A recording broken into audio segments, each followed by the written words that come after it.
Programme Gurmat विचार विच देश ਅਤੇ ਵਿਦੇਸ਼ਾਂ ਦੀ ਸਮੂਹ ਸਾਧ ਸੰਗਤ ਦਾ ਸਵਾਗਤ ਹੈ। ਸਾਧ ਸੰਗਤ ਜੀ, ਜਿਸ ਤਰ੍ਹਾਂ ਆਪ ਜੀ ਜਾਣਦੇ ਹੋ ਕਿ ਪ੍ਰੋਗਰਾਮ ਗੁਰਮਤ ਵਿਚਾਰ ਵਿੱਚ ਅਸੀਂ ਵੱਖ-ਵੱਖ ਗੁਰਮਤ ਦੇ ਵਿਦਵਾਨਾਂ ਨੂੰ ਬੁਲਾ ਕੇ ਆਪ ਜੀ ਦੇ ਰੂਬਰੂ ਕਰਦੇ ਹਾਂ ਅਤੇ ਉਹਨਾਂ ਨਾਲ ਅਸੀਂ ਕਰਦੇ ਹਾਂ ਗੁਰਮਤ ਵਿਚਾਰਾਂ ਦੀ ਸਾਂਝ। ਤੇ ਸਾਡੇ ਅੱਜ ਦੇ ਇਸ ਪ੍ਰੋਗਰਾਮ ਵਿੱਚ ਪਹੁੰਚੇ ਹੋਏ ਹਨ ਭਾਈ ਅਮਰਤਪਾਲ ਸਿੰਘ ਜੀ, ਜੋ ਕਿ ਦਿੱਲੀ ਦੇ ਮੋਤੀ ਨਗਰ ਇਲਾਕੇ ਦੇ ਗੁਰਦੁਆਰਾ ਸ਼੍ਰੀ ਗੁਰੂ ਸਿੰਘ ਸਭਾ ਵਿੱਚ ਪ੍ਰਚਾਰਕ ਦੀ ਸੇਵਾ ਨਿਭਾ ਰਹੇ ਹਨ ਅਤੇ ਇਹਨਾਂ ਨਾਲ ਸਾਡੀ ਅੱਜ ਗੁਰਮਤ ਵਿਚਾਰਾਂ ਦੀ ਸਾਂਝ ਰਹੇਗੀ ਗੁਰਬਾਣੀ ਵਿੱਚ ਇਤਿਹਾਸਕ ਤੱਥ। ਵੀਰ ਅਮਰਤਪਾਲ ਸਿੰਘ ਜੀ, ਪ੍ਰੋਗਰਾਮ ਗੁਰਮਤ ਵਿਚਾਰ ਵਿੱਚ ਤੁਹਾਡਾ ਸਵਾਗਤ ਹੈ ਜੀ। ਵਾਹਿਗੁਰੂ ਜੀ ਕਾ ਖਾਲਸਾ, ਵਾਹਿਗੁਰੂ ਜੀ ਕੀ ਫਤਿਹ। ਅੱਜ ਵੀਰ ਜੀ ਅਸੀਂ ਤੁਹਾਡੇ ਨਾਲ ਗੁਰਬਾਣੀ ਵਿੱਚ ਇਤਿਹਾਸਕ ਤੱਥ ਕਿਹੜੇ ਸਮੋਏ ਹੋਏ ਨੇ ਉਸ ਵਿਸ਼ੇ ਤੇ ਅਸੀਂ ਆਪ ਜੀ ਦੇ ਨਾਲ ਵਿਚਾਰ ਕਰਨੀ ਹੈ। ਤੇ ਸਭ ਤੋਂ ਪਹਿਲੇ ਤੁਸੀਂ ਇਹ ਦੱਸੋ ਕਿ ਗੁਰਬਾਣੀ ਨਿਰੋਲ ਗੁਰਮਤ ਦੀ ਫਿਲਾਸਫੀ ਹੈ ਜਾਂ ਇਹਦੇ ਵਿੱਚ ਕੁਝ ਇਤਿਹਾਸਕ ਤੱਥ ਵੀ ਹਨ? ਬਹੁਤ ਹੀ ਪਿਆਰਾ ਪ੍ਰਸ਼ਨ ਹੈ ਵੀਰ ਜੀ ਉਹਨਾਂ ਦੇ ਵੱਲੋਂ।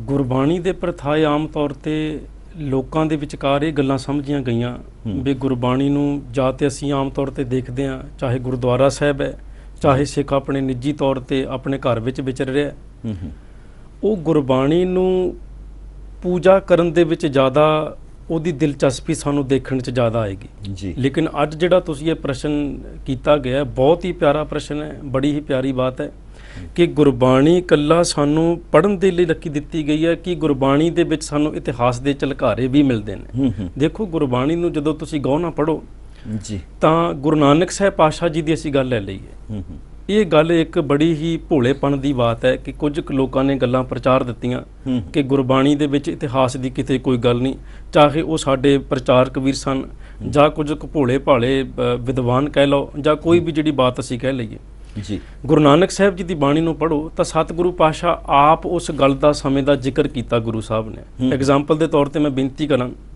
ਜੀ, ਆਸਾ ਕੀ ਵਾਰ ਵਿੱਚ ਰੋਜ਼ ਅਸੀਂ ਪੰਥਕ ਬਾਣੀ 'ਚ ਬਚਨ ਪੜ੍ਹਦੇ ਹਾਂ, ਗਊ ਬ੍ਰਾਹਮਣ ਕੋ ਕਰ ਲਾਵੋ ਗੋਬਰ ਤਰਨ ਨਾ ਜਾਈ, ਧੋਤੀ ਟਿੱਕਾ ਤਹਿ ਜਪਮਾਲੀ ਧਾਨ ਮਲੇਛਾਂ ਖਾਈ, ਅੰਤਰ ਪੂਜਾ ਪੜ੍ਹੇ ਕਤੇਬਾਂ ਸੰਜਮ ਤੁਰਕਾ ਭਾਈ। ਇਹ ਇੱਕ ਉਸ ਵਕਤ ਦੇ ਧਾਰਮਿਕ ਜਿਹੜੇ ਲੋਕ ਸਨ ਉਹ ਧਰਮ ਨੂੰ ਮੰਨਦੇ ਵੀ ਸਨ, ਲੇਕਿਨ ਧਰਮ ਨੂੰ ਮੰਨਦਿਆਂ ਰਾਜਨੀਤਿਕ ਲੋਕਾਂ ਦੇ ਦਬਾਅ ਹੇਠ ਮੰਨ ਰਹੇ ਸਨ। ਉਹਨਾਂ ਨੂੰ ਪ੍ਰੈਸ਼ਰਾਈਜ਼ ਕਰਕੇ ਧਰਮ ਨੂੰ ਮੰਨਣ ਲਈ ਪ੍ਰੇਰਿਤ ਕੀਤਾ ਜਾਂਦਾ। ਫਿਰ ਗੁਰੂ ਸਾਹਿਬ ਨੇ ਹੋਰ ਬੜੀਆਂ ਗੱਲਾਂ ਕੀਤੀਆਂ। ਮੈਂ ਗੱਲ ਇਹ ਕਰਨੀ ਚਾਹਾਂਗਾ ਇੱਥੇ ਕਿ ਗੁਰਬਾਣੀ ਦੇ ਵਿੱਚ ਇਕੱਲਾ ਜਿੱਥੇ ਸੇਵਾ ਦਾ ਜ਼ਿਕਰ ਹੈ, ਜਿੱਥੇ ਗੁਰੂ ਸਾਹਿਬ ਨੇ ਬੰਦਗੀ ਕਰਨ ਦੀ ਜਾਂ ਸਿਮਰਨ ਕਰਨ ਦੀ ਗੱਲ ਸਾਨੂੰ ਕਹੀ, ਜਿੱਥੇ ਗੁਰਬਾਣੀ ਜੀਵਨ ਜਾਂਚ ਹੈ, ਉੱਥੇ ਗੁਰਬਾਣੀ ਦੇ ਅੰਦਰ ਗਹੁ ਨਾ ਜਾਓ ਪਿਆਰਿਓ। ਅੱਜ ਸਾਡੀ ਤਰਾਸਦੀ ਹੈ ਵੀ ਜਿਸ ਗੁਰਬਾਣੀ ਵਿੱਚੋਂ ਅਸੀਂ ਆਪਣੀ ਜੀਵਨ ਜਾਂਚ ਲੈਣੀ ਹੈ, ਉਸ ਗੁਰਬਾਣੀ ਨੂੰ ਅੱਜ ਲੋਕ ਦੇਖ ਲਓ ਵੀ ਕੀ ਕਰ ਰਹੇ ਨੇ। ਅਸੀਂ ਗੁਰਦੁਆਰੇ ਵਿੱਚ ਜਾਂਦੇ ਹਾਂ, ਮੈਂ ਬੜੇ ਹੀ ਇਹ ਭਾਵਨਾ ਨਾਲ ਬੇਨਤੀ ਕਰਾਂਗਾ ਸੰਗਤਾਂ ਨੂੰ ਵੀ ਗੁਰਦੁਆਰੇ ਵਿੱਚ ਜਾਓ, ਉੱਥੇ ਗੁਰਦੁਆਰੇ ਦੇ ਅੰਦਰ ਭਾਈ ਜੀ ਨੇ ਜਿਹੜਾ ਸਟਾਫ ਹੈ ਉਹਨਾਂ ਦੇ ਨਾਲ ਡਿਸਕਸ ਕਰੋ ਕਿ ਗੁਰਬਾਣੀ ਕੀ ਕਹਿ ਰਹੀ ਹੈ। ਜੇਕਰ ਆਪਾਂ ਉਹਨਾਂ ਦੇ ਨਾਲ ਸੰਗਤਾਂ ਜਾ ਕੇ ਡਿਸਕਸ ਕਰਦੀਆਂ ਤੇ ਗੁਰਬਾਣੀ ਵਿੱਚ ਜੋ ਇਤਿਹਾਸਕ ਤੱਥ ਹੈ ਇਹਨਾਂ ਨੂੰ ਸਮਝਣ 'ਚ ਕਾਫੀ ਉਹਦਾ ਮਤਲਬ ਹੈ ਕਿ ਸਹਾਇਤਾ ਮਿਲੇਗੀ। ਬਿਲਕੁਲ ਮਿਲੇਗੀ। ਸਤਿਗੁਰੂ ਗੱਲ ਕਰਦੇ ਆ ਕਾਦੀ ਦੀ, ਉਸ ਵਕਤ ਦਾ ਜਿਹੜਾ ਕਾਦੀ ਹੈ ਵੀ ਕਾਦੀ ਕੂੜ ਬੋਲ ਮਲ ਖਾਏ, ਬ੍ਰਾਹਮਣ ਨਾਵੇ ਜੀਆਂ ਕਾਏ। ਇਹ ਹੁਣ ਉਸ ਵਕਤ ਦਾ ਇਤਿਹਾਸ ਹੈ ਜੀ, ਧਿਆਨ ਦੇਣਾ। ਬ੍ਰਾਹਮਣ ਨਾਵੇ ਜੀਆਂ ਕਾਏ, ਜੋਗੀ ਜੁਗਤ ਨਾ ਜਾਣੇ ਅੰਤ, ਤੀਨੇ ਉਜਾੜੇ ਕਾ ਬੰਦ। ਇਹ ਜਿਹੜੇ ਤਿੰਨੋਂ ਹੀ ਬੰਦੇ ਨੇ ਇਹ ਉਸੇ ਗੱਲ ਦੀ ਪੈਰਵੀ ਗੁਰੂ ਸਾਹਿਬ ਨੇ ਇਤਿਹਾਸ ਵਿੱਚ ਕੀਤੀ ਹੈ। ਇਹ ਕੋਈ ਉਸ ਵਕਤ ਦੀ ਕਹਾਣੀ ਨਹੀਂ ਹਿੰਦੁਸਤਾਨ ਦੀ, ਇਹ ਕਹਾਣੀ ਨਹੀਂ, ਇਹ ਬਲਕਿ ਇਸ ਗ੍ਰਹਿ ਦੇ ਉੱਤੇ, ਇਸ ਧਰਤੀ ਦੇ ਉੱਤੇ ਇਹ ਗੱਲ ਵਾਪਰੀ ਹੈ।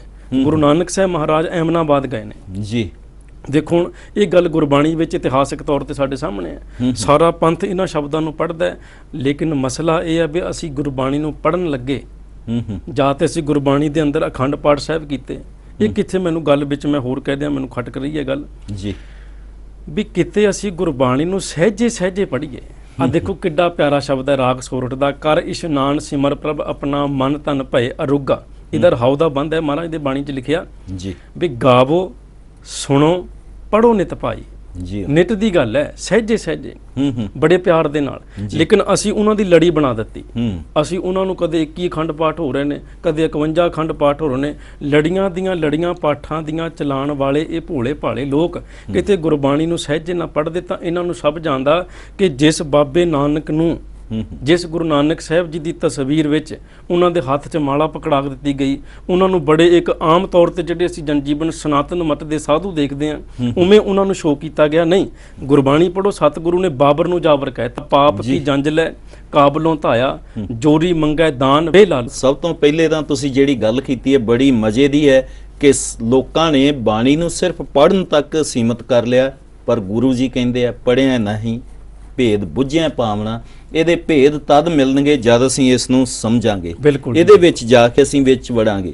ਔਰ ਵਾਕਿਆ ਹੀ ਇਤਿਹਾਸ ਉਸ ਸਮੇਂ ਦਾ ਇੱਕ ਸ਼ੀਸ਼ਾ ਹੁੰਦਾ ਹੈ ਜਿਸ ਵਿੱਚ ਅਸੀਂ ਸਦੀਆਂ ਬਾਅਦ ਵੀ ਇਹ ਦੇਖ ਸਕਦੇ ਹਾਂ ਕਿ ਉਸ ਸਮੇਂ ਦੀ ਜੋ ਧਾਰਮਿਕ ਸਮਾਜਿਕ ਜਾਂ ਆਰਥਿਕ ਦਸ਼ਾ ਕਿਹੋ ਜਿਹੀ ਸੀ, ਤੇ ਗੁਰਬਾਣੀ ਦੇ ਵਿੱਚੋਂ ਉਹ ਸਮਾਜਿਕ ਧਾਰਮਿਕ ਤੇ ਆਰਥਿਕ ਦਸ਼ਾ ਦੇ ਦਰਸ਼ਨ ਹੁੰਦੇ ਆ। ਬਿਲਕੁਲ ਜੀ, ਬਿਲਕੁਲ। ਧਾਰਮਿਕ ਉਹ ਕਾਜੀ, ਉਹ ਮੌਲਵੀ, ਉਹ ਪੰਡਤ ਜਿਨ੍ਹਾਂ ਨੇ ਲੋਕਾਂ ਨੂੰ ਸੱਚ ਦਾ ਸੁਨੇਹਾ ਦੇਣਾ ਸੀ, ਜਿਨ੍ਹਾਂ ਨੇ ਲੋਕਾਂ ਨੂੰ ਇਮਾਨਦਾਰੀ ਤੇ ਨੇਕੀ ਦਾ ਸੁਨੇਹਾ ਦੇਣਾ ਸੀ, ਉਹ ਖੁਦ ਹੀ ਚਾਪਲੂਸ ਹੋ ਗਏ ਸੀ। ਬਿਲਕੁਲ ਜੀ, ਬਿਲਕੁਲ। ਰਾਜਿਆਂ ਦੇ ਕੋਲ, ਤੇ ਇਹਦਾ ਅਸਰ ਕੀ ਨਿਕਲਿਆ? ਇਹਦਾ ਅਸਰ ਇਹ ਨਿਕਲਿਆ ਵੀ ਜਿਹੜਾ ਇੱਕ ਰਾਜਾ ਆ, ਦੇਖੋ ਗੁਰੂ ਸਾਹਿਬ ਨੇ ਰਾਜੇ ਬਾਰੇ ਗੱਲ ਕੀਤੀ ਵੀ ਰਾਜੇ ਸ਼ੀ ਮੁਕੱਦਮ ਕੁੱਤੇ ਜਾਇਜ਼ ਗਾਇਨ ਬੈਠੇ ਸੁੱਤੇ। ਰਾਜੇ ਦਾ ਅਸਲੀ ਮਕਸਦ ਇਹ ਸੀਗਾ ਵੀ ਉਹ ਪ੍ਰਜਾ ਨੂੰ ਸੁਖੀ ਰੱਖਦਾ। ਦੇਖੋ ਜੇਕਰ ਅਸੀਂ ਇਤਿਹਾਸਕ ਤੌਰ ਤੇ ਕਿੱਡਾ ਪਿਆਰਾ ਸਾਡਾ ਇਤਿਹਾਸ ਹੈ, ਬਾਬਾ ਬੰਦਾ ਸਿੰਘ ਜੀ ਬਹਾਦਰ ਅੱਟ ਦਾ ਪੂਜਣ ਯੋਗ ਜਰਨੈਲ ਹੈ ਸਿੱਖ ਕੌਮ ਦਾ ਹੈ, ਲੇਕਿਨ ਉਸ ਜਰਨੈਲ ਦੇ ਬਾਰੇ ਕਦੇ ਕਿਸੇ ਨੇ ਗੱਲ ਨਹੀਂ ਕੀਤੀ, ਕਦੇ ਉਹਨਾਂ ਦੇ ਬਾਰੇ ਜ਼ਿਕਰ ਨਹੀਂ ਕੀਤਾ ਕਿ ਉਹ ਬੰਦਾ ਸਿੰਘ ਬਹਾਦਰ ਜੀ ਜਦੋਂ ਪੰਜਾਬ ਦੇ ਉੱਤੇ ਖਾਲਸਾ ਰਾਜ ਕਾਇਮ ਕੀਤਾ, ਉਹਨਾਂ ਨੇ 17ਵੀਂ ਸਦੀ ਦੇ ਅੰਦਰ ਉਹਨਾਂ ਨੇ ਜਿਹੜਾ ਰਾਜ ਕਾਇਮ ਕੀਤਾ, ਉਹਦੇ ਰਾਜ ਦੇ ਅੰਦਰ ਜਗੀਰਦਾਰੀ ਪ੍ਰਥਾ ਖਤਮ ਕੀਤੀ ਗਈ। ਸਿਧਾਂਤ ਗੁਰਬਾਣੀ ਦਾ ਹੀ ਹੈ, ਵਿੱਚ ਦੁਨੀਆ ਸੇਵ ਕਮਾਈ ਹੈ ਤਾਂ ਦਰਗਾਹ ਬੈਸਣ ਪਾਈ ਹੈ। ਇਹ ਉਹੀਓ ਸਿਧਾਂਤ ਸੀਗਾ ਕਿ ਸੇਵਾ ਕਰਤ ਹੋਏ ਨੇ ਕਾਮੀ ਤਿਸ ਕੋ ਹੋਤ ਪ੍ਰਾਪਤ ਸੁਆਮੀ, ਇਹ ਸਿਧਾਂਤ ਉਹੀ ਸੀਗਾ। ਲੇਕਿਨ ਇਹਨਾਂ ਗੱਲਾਂ ਨੂੰ ਪ੍ਰਚਾਰਨ ਦੀ ਅਸੀਂ ਲੋੜ ਨਹੀਂ ਸਮਝੀ। ਲੋੜ ਅਸੀਂ ਕਿਉਂ ਨਹੀਂ ਸਮਝ ਸਕੇ? ਰੀਜ਼ਨ ਇਹ ਸੀਗਾ ਵੀ ਗੁਰਬਾਣੀ ਨੂੰ ਅਸੀਂ ਪੜ੍ਹਨ ਤੇ ਜ਼ੋਰ ਦਿੱਤਾ, ਵਿਚਾਰਨ ਤੇ ਨਹੀਂ ਦਿੱਤਾ। ਅਸੀਂ ਬਾਣੀ ਦਾ ਬਚਨ ਪੜ੍ਹਦੇ ਹਾਂ ਮਹਾਰਾਜ ਦਾ ਵੀ ਸਿੱਖਾ ਤੂੰ ਆ ਬਾਣੀ ਨੂੰ ਪੜ੍ਹ ਵਿਚਾਰ, ਜੇ ਤੂੰ ਕੱਲਾ ਗੁਰਦੁਆਰੇ 'ਚ ਆਇਆ, ਤੂੰ ਕੱਲਾ ਗੁਰਦੁਆਰੇ ਅੰਦਰ ਪਾਲਕੀ ਸਾਹਿਬ ਜਾਂ ਫਿਰ ਗੁਰੂ ਸਾਹਿਬ ਜੀ ਦਾ ਪੀੜਾ ਸਾਹਿਬ ਬਾਹਰੀ ਤੌਰ ਤੇ ਤੂੰ ਗੁਰੂ ਨੂੰ ਦੇਖ ਕੇ ਕਮ ਬੈਕ ਟੂ ਹੋਮ ਹੋ ਗਿਆ ਨਾ, ਤਾਂ ਇੱਕ ਗੱਲ ਯਾਦ ਰੱਖੀ, ਡਿੱਠੈ ਮੁਕਤ ਨਾ ਹੋਵਈ ਜਿੱਚਰ ਸ਼ਬਦ ਨਾ ਕਰੇ ਵਿਚਾਰ। ਵੀ ਜਦੋਂ ਤੱਕ ਤੂੰ ਗੁਰਬਾਣੀ ਦੀ ਵਿਚਾਰ ਨਹੀਂ ਕਰਦਾ ਉਦੋਂ ਤੱਕ ਇਹ ਗੱਲ ਨਹੀਂ ਬਣੇਗੀ। ਇਸ ਕਰਕੇ ਇਹ ਤੱਥ ਸਾਡੇ ਸਾਹਮਣੇ ਆਉਂਦਾ। ਜਿਹੜੀ ਤੁਸੀਂ ਬਾਬਾ ਬੰਦਾ ਸਿੰਘ ਜੀ ਬਹਾਦਰ ਦੀ ਗੱਲ ਕੀਤੀ ਹੈ, ਇਸ ਤੇ ਸਾਧ ਸੰਗਤ ਜੀ ਮੈਂ ਵੀ ਆਪ ਜੀ ਨੂੰ ਇੱਕ ਚੀਜ਼ ਯਾਦ ਕਰਾਉਣਾ ਚਾਹੁੰਦਾ। ਦਿੱਲੀ ਤੋਂ ਤੁਸੀਂ ਆਏ ਹੋ ਤੇ ਦਿੱਲੀ 'ਚ ਇੱਕ ਦਿਨ ਮੈਨੂੰ ਬੜੀ ਹੈਰਾਨੀ ਹੋਈ ਕਿ ਉੱਥੇ ਇੱਕ ਮਾਰਗ ਦਾ ਨਾਮ ਹੈ ਬੰਦਾ ਬੈਰਾਗੀ ਮਾਰਗ। ਵਾਹ ਜੀ ਵਾਹ, ਬੜੀ ਪਿਆਰੀ ਗੱਲ। ਮੈਂ ਉਸ ਨੂੰ ਦੇਖ ਕੇ ਸੋਚ ਰਿਹਾ ਸੀ, ਉਸ ਮਾਰਗ ਤੇ ਚੱਲ ਰਿਹਾ ਸੀ, ਮੈਂ ਕਿਹਾ ਉਹ ਸਿੰਘ ਸੂਰਮਾ ਜਿਸ ਨੇ ਭਾਰਤ ਵਿੱਚ ਪਹਿਲਾ ਖਾਲਸਾ ਰਾਜ ਸਥਾਪਿਤ ਕਰ ਦਿੱਤਾ, ਜਿਸ ਸਿੰਘ ਸੂਰਮੇ ਨੇ ਦਿੱਲੀ ਵਿੱਚ ਕੁਰਬਾਨੀ ਦੇ ਕੇ ਇਹ ਦੱਸ ਦਿੱਤਾ ਕਿ ਅਸੀਂ ਆਪਣੇ ਦੇਸ਼ ਦੇ ਵਾਸਤੇ ਕਿਸ ਤਰ੍ਹਾਂ ਆਪਣੇ 3 ਸਾਲ ਦੇ ਬੱਚੇ ਦਾ ਕਲੇਜਾ ਕੱਢ ਕੇ ਵੀ ਮੂੰਹ 'ਚ ਪਾ ਸਕਦੇ ਹਾਂ, ਕਿਉਂਕਿ ਸਾਨੂੰ ਆਪਣਾ ਧਰਮ, ਆਪਣਾ ਦੇਸ਼, ਆਪਣਾ ਸੱਭਿਆਚਾਰ ਬਹੁਤ ਪਿਆਰਾ ਹੈ। ਅੱਜ ਅਸੀਂ ਉਸ ਨੂੰ ਸਿੰਘ ਹੀ ਮੰਨਣ ਲਈ ਤਿਆਰ ਨਹੀਂ ਹਾਂ। ਹਾਂਜੀ ਬਿਲਕੁਲ। ਉਹਦਾ ਨਾਮ ਹੈ ਜਿਹੜਾ ਉਹ ਜਾਣ ਬੁੱਝ ਕੇ ਜਿਹੜਾ ਹੈ ਉਹ ਬੈਰਾਗੀ ਮਾਰਗ ਕਰ ਦਿੱਤਾ ਹੈ, ਬੰਦਾ ਬੈਰਾਗੀ ਮਾਰਗ। ਥੋੜਾ ਜਿਹਾ ਵਿਸ਼ਲੇਸ਼ਣ ਮੈਂ ਦੇਣਾ ਚਾਹੁੰਦਾ ਇਸ ਗੱਲ ਦੇ ਉੱਤੇ। ਇਹਦੇ ਵਿੱਚ ਵੀ ਤਰਾਸਦੀ ਸਾਡੀ ਆਪਣੀ ਹੈ। ਉਹ ਕੌਮ ਦਾ ਐਡਾ ਵੱਡਾ ਹੀਰਾ ਹੈ ਬਾਬਾ ਬੰਦਾ ਸਿੰਘ ਬਹਾਦਰ ਜੀ, ਇਹ 'ਚ ਮਤਾਂ ਅਸੀਂ ਦੋਸ਼ ਕਿਸੇ ਹੋਰ ਨੂੰ ਦਈਏ।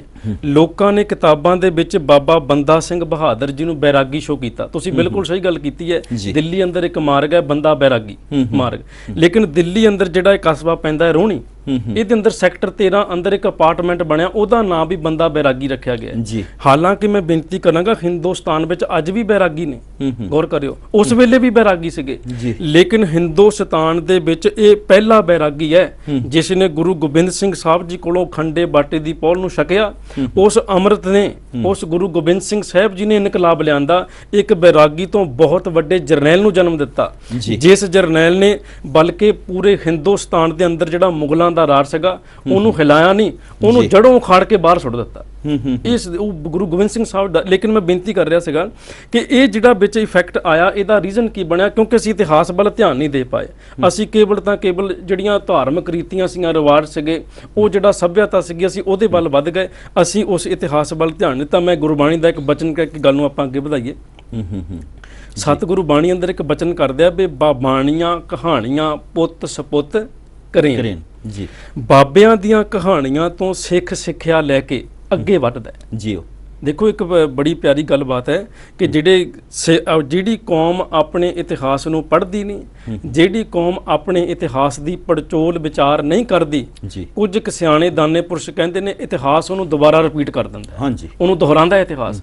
ਜੇਕਰ ਅੱਜ ਅਸੀਂ ਉਹੀ, ਪਹਿਲੀ ਤੇ ਗੱਲ ਇਹ ਹੈ ਬਈ ਜੇਕਰ ਸਾਨੂੰ ਇਤਿਹਾਸ ਸੁਣਾਇਆ ਜਾਂਦਾ ਉਹ ਆਮ ਤੌਰ ਤੇ ਸਨਾਤਨ ਲੋਕਾਂ ਦਾ ਹੁੰਦਾ ਹੈ, ਹਿੰਦੂ ਦੇਵੀ ਦੇਵਤਿਆਂ ਦੀਆਂ ਗੱਲਾਂ ਕਰਕੇ ਸਾਨੂੰ ਇਤਿਹਾਸ ਦੀ ਜਿਹੜੀ ਗੱਲ ਕਹਿ ਕੇ ਪਰੇ ਕੀਤੀ ਜਾਂਦੀ ਹੈ।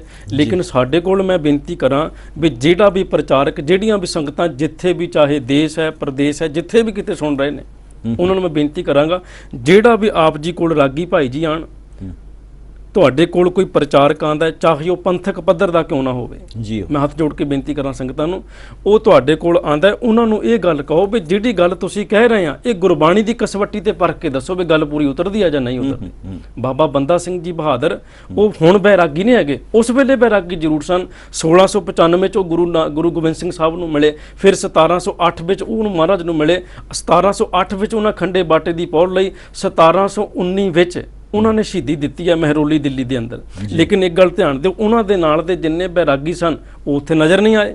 ਲੇਕਿਨ ਜਦੋਂ ਗੁਰੂ ਗੋਬਿੰਦ ਸਿੰਘ ਸਾਹਿਬ ਜੀ ਕੋਲ ਆਏ, ਉਸ ਖੰਡੇ ਬਾਟੇ ਦੀ ਪੌਲ ਨੇ ਇਹ ਇਨਕਲਾਬ ਲਿਆਂਦਾ। ਸੋ ਅਸੀਂ ਇੱਥੇ ਬੜੀ ਵਿਚਾਰਨਯੋਗ ਬਾਤ ਹੈ ਕਿ ਸਾਡੇ ਇਤਿਹਾਸ ਨੂੰ ਜਿੱਥੇ ਪੜ੍ਹਿਆ ਨਹੀਂ ਜਾ ਰਿਹਾ, ਸੰਭਾਲਿਆ ਨਹੀਂ ਜਾ ਰਿਹਾ, ਉੱਥੇ ਜਿਹੜੇ ਕੁਝ ਕੁ ਭੋਲੇ ਭਾਲੇ ਲੋਕ ਨੇ ਜਿਨ੍ਹਾਂ ਨੂੰ ਗੁਰਬਾਣੀ ਦੀ ਕਸਵੱਟੀ ਔਰ ਗੁਰਬਾਣੀ ਬਾਰੇ ਪੂਰਾ ਗਿਆਨ ਨਹੀਂ ਹੈ, ਉਹ ਜਦੋਂ ਉਸ ਇਤਿਹਾਸ ਦੀ ਗੱਲ ਕਰਦੇ ਆ ਤਾਂ ਜਾਂ ਤੇ ਇਤਿਹਾਸ ਨਾਲ ਜ਼ਿਆਦਤੀ ਕਰਦੇ ਨੇ, ਜਾਂ ਇਤਿਹਾਸ ਦੇ ਨਾਲ ਉਹ ਗੱਲ ਕਰਨ ਲੱਗਿਆਂ ਉਹਨੂੰ ਲੁਕੋ ਜਾਂਦੇ ਨੇ ਜਿਹੜੀ ਅਸਲੀਅਤ ਹੈ। ਸੋ ਪਿਆਰਿਓ, ਸਾਨੂੰ ਜ਼ਰੂਰਤ ਹੈ ਅਸੀਂ ਪਹਿਲਾਂ ਗੁਰਬਾਣੀ ਨੂੰ ਪੜ੍ਹੀਏ। ਹਾਂਜੀ, ਇੱਕ ਹੋਰ ਸਵਾਲ ਹੈ ਕਿ ਕੀ ਅਸੀਂ ਇਹ ਕਹਿ ਸਕਦੇ ਹਾਂ ਕਿ ਜੋ ਸਾਡਾ ਸਿੱਖ ਇਤਿਹਾਸ ਹੈ ਇਹ ਪੂਰੇ ਦਾ ਪੂਰਾ ਸਿੱਖ ਇਤਿਹਾਸ ਗੁਰਬਾਣੀ ਰੂਪੀ ਬੀਜ ਦਾ ਫਲ ਹੈ? ਗੁਰਬਾਣੀ ਉਹ ਬੀਜ ਸੀ ਜਿਸ ਬੀਜ ਨੂੰ ਹਿਰਦੇ ਵਿੱਚ ਬੀਜਿਆ ਤੇ ਉਸ ਹਿਰਦੇ ਨੇ ਸਿੱਖਾਂ ਦੇ ਜੀਵਨ ਐਸੇ ਬਣਾ ਦਿੱਤੇ ਕਿ ਉਹ ਇੱਕ ਉੱਚਾ ਤੇ ਸੁੱਚਾ ਇਤਿਹਾਸ ਸਿਰਜਣ ਦੇ ਵਿੱਚ ਕਿਸ ਤਰ੍ਹਾਂ ਸਮਰੱਥ ਹੋ ਗਏ। ਇਹ ਜਿਹੜੀ ਗੱਲ ਤੁਸੀਂ ਕਹੀ ਹੈ ਨਾ ਜੀ, ਬੜੀ ਹੀ ਪਿਆਰੀ ਗੱਲ ਹੈ। ਇੱਕ ਦਿਨ ਦਾਸ ਨੂੰ ਵੀ ਮਨ 'ਚ ਖਿਆਲ ਆ ਰਿਹਾ ਸੀਗਾ ਵੀ ਕੱਲਾ ਇਸ ਬ੍ਰਹਿਮੰਡ ਦੇ ਅੰਦਰ ਜਿਹੜੀ ਇਹ ਕੁਦਰਤ ਹੈ, ਜਿਹਦੇ ਬਾਰੇ ਗੁਰੂ ਨਾਨਕ ਸਾਹਿਬ ਨੇ ਕਿਹਾ ਕਿ ਕੁਦਰਤ ਕਵਣ ਕਹਾਂ ਵਿਚਾਰ, ਵਾਰਿਆ ਨਾ ਜਾਵਾਂ ਇੱਕ ਵਾਰ। ਜੀ, ਕਈ ਵਾਰੀ ਮੈਨੂੰ ਆਪਣੇ ਅੰਦਰੋਂ ਇਹ ਇੱਕ ਗੱਲ ਉੱਠਦੀ ਹੈ ਕਿ ਇਕੱਲਾ ਸਿੱਖ ਇਤਿਹਾਸ ਨਹੀਂ, ਇਸ ਬ੍ਰਹਿਮੰਡ ਦੇ ਹਰ ਜ਼ਰਰੇ ਜ਼ਰਰੇ ਦੀ ਗੱਲ ਗੁਰਬਾਣੀ ਦੇ ਵਿੱਚੋਂ ਇਤਿਹਾਸ ਰੂਪ ਵਿੱਚ ਉਤਪੰਨ ਹੋ ਰਹੀ ਹੈ, ਜੀ ਗੁਰੂ ਗ੍ਰੰਥ ਸਾਹਿਬ ਵਿੱਚੋਂ ਉਤਪੰਨ ਹੋ ਰਹੀ ਹੈ। ਦੇਖੋ ਇਹ ਗੱਲ ਸਹੀ ਹੈ ਕਿ ਜਿਹੜੇ ਸਿੱਖ ਇਤਿਹਾਸ ਨੂੰ ਪੜ੍ਹੋ, ਪਹਿਲੀ ਤੇ ਗੱਲ ਹੈ 1469 ਤੋਂ 1708 ਤੱਕ, ਇਹ ਹੈ ਗੁਰੂ ਪਿਆਰ ਵਾਲਿਓ ਸਾਡਾ ਗੁਰੂ ਇਤਿਹਾਸ। 1708 ਤੋਂ ਬਾਅਦ ਬਾਬਾ ਬੰਦਾ ਸਿੰਘ ਬਹਾਦਰ ਜੀ ਦਾ ਇਤਿਹਾਸ ਸ਼ੁਰੂ ਹੁੰਦਾ ਹੈ, ਉਹਨੂੰ ਅਸੀਂ ਕਹਾਂਗੇ ਸਿੱਖ ਇਤਿਹਾਸ ਹੈ।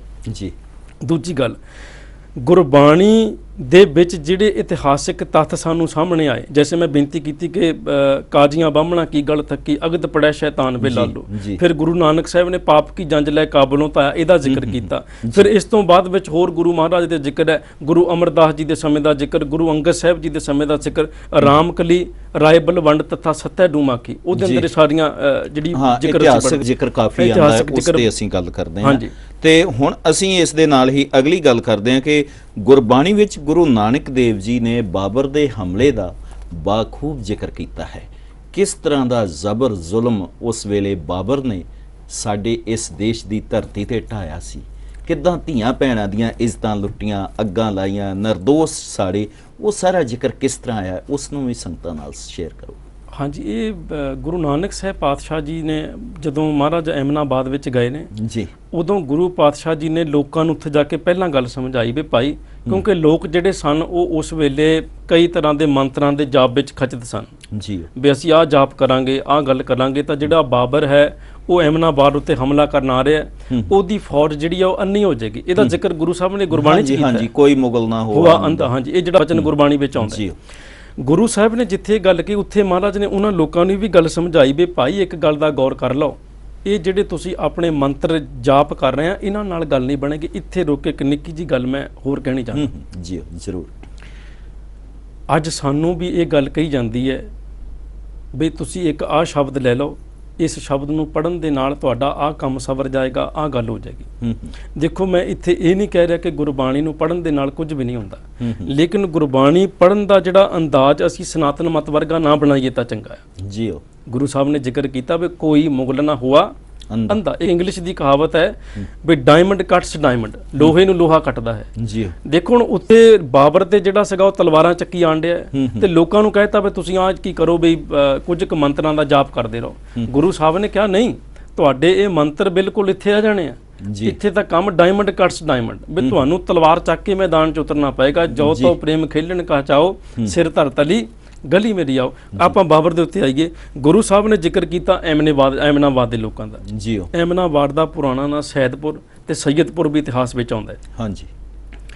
ਗੁਰੂ ਸਾਹਿਬ ਨੇ ਇੱਥੇ ਉਹਨਾਂ ਲੋਕਾਂ ਨੂੰ ਸਮਝਾਇਆ ਵੀ ਨਹੀਂ, ਤੁਸੀਂ ਜਿਹੜੇ ਕੰਮ ਕਰ ਰਹੇ ਗਲਤ ਆ। ਮਹਾਰਾਜ ਨੇ ਜ਼ਿਕਰ ਕੀਤਾ ਵੀ ਸ਼ਾਹਾਂ ਸੁਰਤ ਗਵਾਈਆਂ ਰੰਗ ਤਮਾਸ਼ਾ ਚ ਆਏ ਜੀ। ਬਾਬਰ ਬਾਣੀ ਫਿਰ ਗਈ ਓਰ ਨਾ ਰੋਟੀ ਖਾਏ। ਗੁਰੂ ਸਾਹਿਬ ਕਹਿੰਦੇ ਵੀ ਜਦੋਂ ਬਾਬਰ ਆ ਗਿਆ ਉਹਨੇ ਗਰੀਬਾਂ ਦੀ ਤੇ ਗੱਲ ਛੱਡੋ, ਜਿਹੜੇ ਬੜੇ ਬੜੇ ਰਾਜਕੁਮਾਰ ਧਨਾੜ ਨੇ ਬਾਬਰ ਨੇ ਉਹਨਾਂ ਨੂੰ ਵੀ ਰੋਟੀ ਤੱਕ ਨਹੀਂ ਉਹਨਾਂ ਦੇ ਮੂੰਹ 'ਚ ਪੈਣ ਦੇਣੀ। ਉਹ ਇੱਕ ਹਸ਼ਰ ਕਰੇਗਾ ਔਰ ਉਸ ਨੇ ਇਹ ਹਸ਼ਰ ਕੀਤਾ। ਗੁਰਬਾਕ ਅਸੀਂ ਪੜ੍ਹਦੇ ਹਾਂ, ਜਿਨ ਸਿਰ ਸੋਹਣ ਪੱਟੀਆਂ ਮੰਗੀ ਪਾਏ ਸੰਧੂਰ। ਗੁਰੂ ਸਾਹਿਬ ਨੇ ਜ਼ਿਕਰ ਕੀਤਾ। ਫਿਰ ਮਹਾਰਾਜ ਨੇ ਭਾਈ ਲਾਲੋ ਜੀ ਦੇ ਨਾਲ ਜ਼ਿਕਰ ਕੀਤਾ ਵੀ ਭਾਈ ਲਾਲੋ ਜੀ ਆਵਨ 78 ਜਾਨ 97 ਹੋਰ ਵੀ ਉੱਠ ਸੀ ਮਰਦ ਕਾ ਚੇਲਾ, ਸੱਚ ਕੀ ਬਾਣੀ ਨਾਨਕ ਆਖੈ ਸੱਚ ਸੁਣਾਈ ਸੀ ਸੱਚ ਕੀ ਵੇਲਾ, ਮਹਾਰਾਜ ਨੇ ਕਿਹਾ।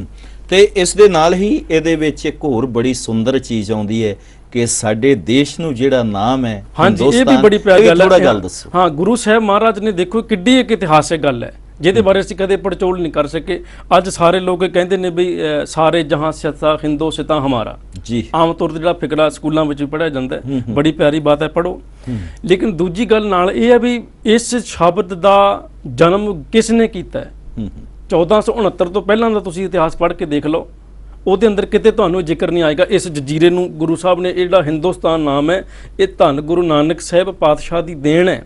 ਉਹਨਾਂ ਨੇ ਇਸ ਦੇਸ਼ ਨੂੰ ਹਿੰਦੁਸਤਾਨ ਦਾ ਨਾਮ ਦਿੱਤਾ ਕਿ ਹਿੰਦੁਸਤਾਨ ਸੰਭਾਲ ਸੀ ਬੋਲਾ। ਇਹ ਬਾਬਾ ਨਾ ਗੁਰੂ ਨਾਨਕ ਸਾਹਿਬ ਦੀ ਬਾਣੀ ਹੈ। ਉਹਨਾਂ ਨੇ ਜ਼ਿਕਰ ਕੀਤਾ। ਅਸੀਂ ਕਿਸ ਹੱਦ ਨਾਲ ਇਹ ਕਹਿ ਦਿੰਦੇ ਆ, ਕਿਸ ਮੂੰਹ ਨਾਲ ਇਹ ਗੱਲ ਕਹਿ ਦਿੰਦੇ ਆ ਵੀ ਗੁਰਬਾਣੀ ਦੇ ਵਿੱਚ ਇਤਿਹਾਸ ਦੀ ਗੱਲ ਨਹੀਂ ਹੈ। ਜਦੋਂ ਇੱਕ ਹੋਰ ਚੀਜ਼ ਵੀਰ ਜੀ ਉਹਨਾਂ ਨੇ ਕਹੀ ਨਾ, ਹਿੰਦੁਸਤਾਨ ਸੰਭਾਲ ਸੀ ਬੋਲਾ, ਤੇ ਇਹਦੇ ਵਿੱਚ ਇੱਕ ਮੈਨੂੰ ਹੋਰ ਕਨਸੈਪਟ, ਇੱਕ ਹੋਰ ਫਿਲਾਸਫੀ, ਇੱਕ ਹੋਰ ਆਈਡੀਆ ਜਿਹੜਾ ਗੁਰੂ ਨਾਨਕ ਸਾਹਿਬ ਦਾ ਨਜ਼ਰ ਆਇਆ ਕਿ ਹਿੰਦੁਸਤਾਨ ਨੂੰ ਸੰਭਾਲਣ ਦਾ ਜਿਹੜਾ ਬੋਲਾ ਹੈ, ਵਿਚਾਰਧਾਰਾ ਹੈ, ਉਹ ਗੁਰੂ ਨਾਨਕ ਪਾਤਸ਼ਾਹ ਨੇ ਦਿੱਤੀ ਹੈ ਕਿ ਅਸੀਂ ਇਸ ਧਰਤੀ ਨੂੰ ਸੰਭਾਲਣਾ ਹੈ। ਕਿੰਨੀ ਵੱਡੀ ਇਹ ਦੇਸ਼ ਭਗਤੀ ਹੈ। ਔਰ ਇਸ ਧਰਤੀ ਨੂੰ ਵਾਕਿਆ ਹੀ ਜੇ ਸਿੱਖ ਨਾ ਸੰਭਾਲਦੇ ਤੇ ਕੀ ਅੱਜ ਇਹ ਧਰਤੀ ਇੱਦਾਂ ਦੀ ਹੁੰਦੀ? ਕਿਸ ਤਰ੍ਹਾਂ ਲੱਗਦਾ ਤੁਹਾਨੂੰ? ਇਹ ਪ੍ਰਸ਼ਨ ਦਾ ਜਿਹੜੀ ਵਿਚਾਰ ਤੁਸੀਂ ਦਿੱਤੀ ਹੈ ਨਾ ਵੀਰ ਜੀ, ਬੜੀ ਹੀ ਪਿਆਰੀ ਔਰ ਮਨਮੋਹਣੀ ਗੱਲ ਹੈ। ਮੈਂ ਇੱਥੇ ਇੱਕ ਗੱਲ ਕਹਿ ਦਿਆਂ ਤੁਹਾਨੂੰ, ਕੁਝ ਕੁ ਕਹਾਵਤਾਂ ਇਸ ਦੇਸ਼ ਵਿੱਚ, ਇਸ ਦੇਸ਼ ਵਾਸੀਆਂ ਨੇ ਕੁਝ ਕਹਾਵਤਾਂ ਨੂੰ ਜਨਮ ਦਿੱਤਾ ਜੀ, ਜਿਨ੍ਹਾਂ ਦੇ ਵਿੱਚੋਂ ਮੈਂ ਇੱਕ ਤੁਹਾਡੇ ਨਾਲ ਗੱਲ ਸਾਂਝੀ ਕਰਦੇ ਹਾਂ। ਕਾਮ ਹਮਾਰਾ ਤੋਲਣ ਤਕੜੀ, ਨੰਗੀ ਕਰਦ ਕਦੇ ਨਹੀਂ ਪਕੜੀ, ਚਿੜੀ ਉੱਡੇ ਤੋਂ ਹਮ ਡਰ ਜਾਏ, ਦੁਸ਼ਮਣ ਸੇ ਕੈਸੇ ਲੜ ਪਾਏ ਜੀ। ਇਹ ਦੇਸ਼ ਦੀ ਤਰਾਸਦੀ ਸੀਗੀ ਵੀ ਇੱਥੇ ਜਦੋਂ ਚਿੜੀ ਵੀ ਉੱਡਦੀ ਸੀ ਤਾਂ ਲੋਕ ਥਰ-ਥਰ ਕੰਬਦੇ ਸਨ। ਇਹ ਤਾਂ ਗੁਰੂ ਨਾਨਕ ਸਾਹਿਬ ਪਾਤਸ਼ਾਹ ਦੀ ਦੇਣ ਹੈ। ਗੁਰੂ ਨਾਨਕ ਸਾਹਿਬ ਪਾਤਸ਼ਾਹ ਜੀ ਦੀ ਦੇਣ ਹੈ ਕਿ ਗੁਰੂ ਸਾਹਿਬ ਨੇ ਉਹਨਾਂ ਲੋਕਾਂ ਦੇ ਅੰਦਰ ਉਹ ਰੂਹ ਫੂਕ ਦਿੱਤੀ। ਗੁਰੂ ਗੋਬਿੰਦ ਸਿੰਘ ਸਾਹਿਬ ਨੇ ਉਹ ਰੂਹ ਫੂਕੀ ਜਿਹਦਾ ਜ਼ਿਕਰ ਅੱਲਾ ਯਾਰ ਖਾਂ ਜੋਗੀ ਕਰਦਾ ਹੈ ਜੀ। ਮੈਂ ਇੱਕ ਉਹ ਸ਼ੇਰ ਤੁਹਾਡੇ ਅੱਗੇ ਰੱਖੀ ਦਿਆਂ। ਅੱਲਾ ਯਾਰ ਖਾਂ ਜੋਗੀ ਬੜੀ ਪਿਆਰੀ ਇੱਕ ਰਚਨਾ 'ਚ ਲਿਖਦਾ ਹੈ। ਉਹ ਕਹਿੰਦਾ ਵੀ ਕਟਵਾ ਦੀਏ ਸ਼ਿਸ਼ ਸ਼ਾਮ ਨੇ ਗੀਤਾ ਕੋ ਸੁਣਾ ਕਰ। ਉਹ ਕ੍ਰਿਸ਼ਨ ਜੀ ਦੇ ਬਾਬਤ ਪਹਿਲਾਂ ਐਗਜ਼ਾਮਪਲ ਦਿੰਦੇ ਨੇ। ਕਹਿੰਦੇ ਵੀ ਕ੍ਰਿਸ਼ਨ ਜੀ ਨੇ ਆਪਣੇ ਜਿਹੜਾ ਅਸੀਂ ਯੁੱਧ ਪੜ੍ਹਦੇ ਹਾਂ ਵੀ ਉਹਦੇ ਅੰਦਰ ਉਹਨਾਂ ਨੇ ਪਹਿਲਾਂ ਗੀਤਾ ਨੂੰ ਸੁਣਾਇਆ ਤੇ ਗੀਤਾ ਨੂੰ ਸੁਣਾਉਣ ਤੋਂ ਬਾਅਦ ਉਹਨਾਂ ਨੇ ਜਿਹੜੇ ਅੱਗੇ ਕਤਲੇਆਮ ਹੋਇਆ, ਜੋ ਵੀ ਗੱਲ ਵਾਪਰੀ ਹੈ, ਅੱਗੇ ਉਹ ਲਿਖਦੇ ਨੇ ਗੁਰੂ ਗੋਬਿੰਦ ਸਿੰਘ ਸਾਹਿਬ ਜੀ ਬਾਰੇ। ਕਹਿੰਦੇ ਕਟਵਾ ਦੀਏ ਸ਼ਿਸ਼ ਸ਼ਾਮ ਨੇ ਗੀਤਾ ਕੋ ਸੁਣਾ ਕਰ, ਰੂਹ ਫੂਕਦੀ ਗੋਬਿੰਦ ਨੇ ਔਲਾਦ ਕੋ ਕਟਾ ਕਰ। ਗੁਰੂ ਗੋਬਿੰਦ ਸਿੰਘ ਸਾਹਿਬ ਜੀ ਨੇ ਆਪਣੀ ਔਲਾਦ ਦਾ ਕੁਰਬਾਨੀ ਦਿੱਤੀ ਹੈ। ਉਹਦੇ ਕਰਕੇ ਦੇਸ਼ ਜਿਹੜਾ ਦੇਖੋ, ਅਹਿਮਦ ਸ਼ਾਹ ਦੁਰਾਨੀ, ਅਹਿਮਦ ਸ਼ਾਹ ਅਬਦਾਲੀ, ਇਹੀ ਨਹੀਂ ਬਲਕਿ ਹਿੰਦੁਸਤਾਨ ਅੰਦਰ ਆਉਣ ਵਾਲੀ ਗੋਰਿਆਂ ਦੀ ਇਹ ਫੌਜ, ਉਹਦੇ ਨਾਲ ਟੱਕਰ ਲੈਣ ਵਾਲੇ ਗੁਰੂ ਕੇ ਸਿੱਖ ਨੇ। ਲੇਕਿਨ ਇਹ ਇੱਕ ਰੱਬ ਜਾਣੇ ਵੀ ਕਿਵੇਂ ਸਾਡੇ ਇੱਕ ਇੱਥੇ ਮੈਂ ਹੁਣ ਗੱਲ ਹੋਰ ਕਹਿਣੀ ਚਾਹਾਂਗਾ, ਜਿਨ੍ਹਾਂ ਲੋਕਾਂ ਨੇ ਇਸ ਦੇਸ਼ ਦੀ ਖਾਤਰ ਆਪਣੀਆਂ ਬੇਹੱਦ ਕੁਰਬਾਨੀਆਂ ਦਿੱਤੀਆਂ ਜੀ, ਆਪਣਾ ਤਨ ਮਨ ਸਾਰਾ ਕੁਝ ਕੁਰਬਾਨ ਕੀਤਾ, ਅੱਜ ਉਹਨਾਂ ਲੋਕਾਂ ਦੇ ਨਾਲ ਇਹ ਫਿਕਰੇ ਜੋੜ ਦਿੱਤੇ ਗਏ ਵੀ ਇਹਨਾਂ ਦੇ 12 ਵੱਜ ਗਏ ਨੇ। ਮੈਂ ਬੇਨਤੀ ਕਰਦਿਆਂ ਇੱਥੇ ਉਹਨਾਂ ਲੋਕਾਂ ਨੂੰ, ਭੋਲੇ ਭਾਲੇ ਵੀਰ ਜਿਹੜੇ ਵੀ ਨੇ, ਦੇਖੋ ਜਿਹੜਾ 12 ਵੱਜਣ ਦਾ ਕਨਸੈਪਟ ਹੈ ਉਹ ਇਸ ਦੇਸ਼ ਦੀ ਇੱਜ਼ਤ ਨੂੰ ਸੰਭਾਲਣ ਲਈ 12 ਵੱਜਦੇ ਸਨ ਸਿੱਖਾਂ ਜੀ ਜੀ। ਉਹ ਆਪਣੀ ਖਾਤਰ ਨਹੀਂ ਵੱਜੇ ਉਹਨਾਂ ਦੇ। ਹਿੰਦੁਸਤਾਨ ਸੰਭਾਲ ਸੀ ਬੋਲਾ ਦਾ ਮਤਲਬ ਉਹ ਜਿਹੜੇ 12 ਵੱਜਦੇ ਸੀ, ਉਸ 12 ਵਜੇ ਸਾਡੇ ਦੇਸ਼ ਦੇ ਇਹ ਸਿੰਘ ਸੂਰਮੇ ਆਪਣੇ ਦੇਸ਼ ਦੀ ਇੱਜ਼ਤ ਨੂੰ ਸੰਭਾਲਣ ਲਈ ਇਸ ਦੇਸ਼ ਨੂੰ ਸੰਭਾਲਣ ਲਈ ਅਤੇ ਇਸ ਦੇਸ਼ ਤੇ ਜੋ ਹਮਲਾਵਰ ਹੋ ਕੇ ਆਏ ਆ ਉਹਨਾਂ ਨੂੰ ਸਬਕ ਸਿਖਾਉਣ ਲਈ ਗੁਰੂ ਗੋਬਿੰਦ ਸਿੰਘ ਜੀ ਵੱਲੋਂ ਬਖਸ਼ੀ ਤਲਵਾਰ ਹੱਥ ਵਿੱਚ ਲੈ ਕੇ ਨਿਕਲਦੇ ਸਨ ਅਤੇ ਦੁਸ਼ਮਣ ਦੇ ਦੰਦ ਖੱਟੇ ਕਰਕੇ ਆਉਂਦੇ ਸਨ। ਤੇ ਇਸ ਦੇ ਨਾਲ ਹੀ ਇੱਕ ਹੋਰ ਚੀਜ਼ ਵੀਰ ਜੀ ਮੈਂ ਤੁਹਾਨੂੰ ਦੱਸਾਂ ਕਿ ਬੜਾ ਸੁੰਦਰ ਇੱਕ ਸ਼ਬਦ ਡਾਕਟਰ ਹਰੀ ਰਾਮ ਗੁਪਤਾ ਨੇ ਕਿਹਾ। ਉਹਦਾ ਇੱਕ ਬੜਾ ਵਧੀਆ ਕਥਨ ਹੈ ਕਿ ਜਿਹੜੀ ਤਲਵਾਰ ਤੁਸੀਂ ਗੁਰੂ ਗੋਬਿੰਦ ਸਿੰਘ ਜੀ ਦੇ ਹੱਥ 'ਚ ਦੇਖਦੇ ਹੋ, ਇਸ ਤਲਵਾਰ ਦਾ ਫੌਲਾਦ ਗੁਰੂ ਨਾਨਕ ਦੇਵ ਜੀ ਨੇ ਤਿਆਰ ਕੀਤਾ। ਬਿਲਕੁਲ ਸਹੀ ਬਾਤ ਹੈ ਜੀ। ਇਹਨੂੰ ਤੁਸੀਂ ਕਿਵੇਂ ਲੈਣਾ ਚਾਹੋਗੇ, ਕਿਵੇਂ ਤਿਆਰ ਕੀਤਾ? ਡਾਕਟਰ ਹਰੀਰਾਮ ਗੁਪਤਾ, ਇਹ ਇੱਕ ਬੜੀ ਉਹਨੇ ਪਿਆਰੀ ਗੱਲ ਕੀਤੀ ਹੈ ਡਾਕਟਰ ਹਰੀਰਾਮ ਗੁਪਤਾ ਨੇ, ਬਈ ਗੁਰੂ ਨਾਨਕ ਸਾਹਿਬ ਜੀ ਨੇ ਹੀ ਉਹ ਫੌਲਾਦ ਨੂੰ ਤਿਆਰ ਕੀਤਾ। ਦੇਖੋ ਇਤਿਹਾਸ ਨੂੰ, ਗੁਰਬਾਣੀ ਨੂੰ ਪੜ੍ਹੋ ਤਾਂ ਗੁਰੂ ਸਾਹਿਬ ਤੁਹਾਨੂੰ ਕੋਈ ਲਾਲਚ ਨਹੀਂ ਦਿੰਦੇ ਸਾਨੂੰ ਵੀ ਤੁਸੀਂ ਸਾਡੇ ਕੋਲ ਆਓ, ਅਸੀਂ ਤੁਹਾਨੂੰ ਘਰ-ਬਾਰ ਬਣਾ ਕੇ ਦੇਵਾਂਗੇ, ਅਸੀਂ ਤੁਹਾਨੂੰ ਸਵਰਗ ਦੇਵਾਂਗੇ, ਅਸੀਂ ਤੁਹਾਨੂੰ ਜਾ ਕੋ ਹੋਰ ਦੁਨਿਆਵੀ ਪੱਧਰ ਦੀ ਗੱਲਬਾਤ ਨਹੀਂ, ਐਸੀ ਗੱਲ ਨਹੀਂ। ਸਰਬ ਸੁਖਾਂ ਕਾ ਦਾਤਾ ਸਤਿਗੁਰ, ਸਾਰੀਆਂ ਜਿਹੜੀਆਂ ਦਾਤਾਂ ਉਹ ਅਕਾਲ ਪੁਰਖ ਜੀ ਦਿੰਦੇ ਨੇ। ਗੁਰੂ ਨਾਨਕ ਜੀ ਦੇ ਘਰ ਵਿੱਚ ਆਉਂਦਿਆਂ ਸਾਨੂੰ ਪਹਿਲਾਂ ਇੱਕੋ ਹੀ ਗੱਲ ਪੜਾਈ ਜਾਂਦੀ ਹੈ, ਉਹ ਪਤਾ ਜੀ ਕਿਹੜੀ ਗੱਲ? ਪਹਿਲਾਂ ਮਰਨ ਕਬੂਲ, ਪਹਿਲਾਂ ਕੀ ਕਰ? ਕਬੂਲ ਕਰ ਮਰਨਾ, ਜੀਵਨ ਕੀ ਛਾਡਾਸ। ਜਿਸ ਘਰ ਦੇ ਵਿੱਚ ਪਹਿਲੀ ਪੱਟੀ ਹੀ ਇਹ ਪੜਾਈ ਜਾਂਦੀ ਹੈ, ਜਿਸ ਘਰ ਦੇ ਵਿੱਚ ਪਹਿਲਾ ਸਿਧਾਂਤ ਇਹ ਦ੍ਰਿੜ ਕਰਾਇਆ ਜਾਂਦਾ ਹੈ ਵੀ ਜੋ ਤੋ ਪ੍ਰੇਮ ਖੇਲਣ ਕਾ ਚਾਓ, ਸਿਰ ਧਰ ਤਲੀ ਗਲੀ ਮੇਰੀ ਆਓ, ਵੀ ਆਪਣੀ ਤਲੀ ਦੇ ਉੱਤੇ ਸਿਰ ਰੱਖ ਕੇ ਆਓ, ਤਦ ਇੱਥੇ ਗੱਲ ਕਬੂਲ ਕੀਤੀ ਜਾਏਗੀ।